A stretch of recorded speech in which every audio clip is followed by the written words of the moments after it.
Captain व्हावा असं paddy, Abhijit आणि निक्की यांना सुद्धा वाटत होतं. पण आता त्याच कॅप्टन्सीचं ओझं त्याला झालेलं आहे. त्यामुळे पॅडी आणि अभिजित त्याला चिडवताना दिसतात, कारण निक्कीने त्याला हैराण करून सोडलेलं आहे. चला तर बघूयात काय घडतंय. तर इकडे हे सगळेजण टीम बीचे सदस्य बसलेले असतात आणि सूरज एकटाच असं मान खाली घालून बसलेला असतो.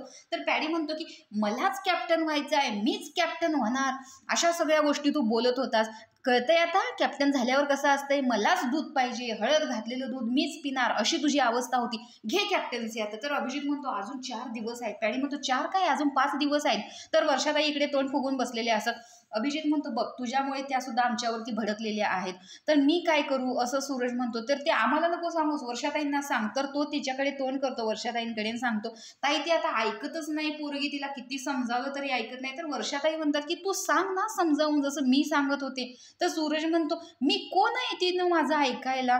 तर सूरज सुद्धा इकडे कन्फ्यूज झालेला असतो आणि ते ऐकून, त्यांचं संभाषण ऐकून पॅडी आणि अभिजित या दोघांना हसूच कंट्रोल होत नाही आणि आर्या तर तिथून निघूनच जाते. मी एवढं वय असून 2-2, 3-3 कामं करू शकते, तर ती का नाही करू शकत, हे तू तिला समजावलं पाहिजेस. तर पॅडी म्हणतो तुमच्यासारखं स्पष्ट आणि शुद्ध भाषेत दुसऱ्यांना समजावता येत नाही ताई, सूरजकडून तुम्ही का मधल्यामध्ये त्याला पिसताय.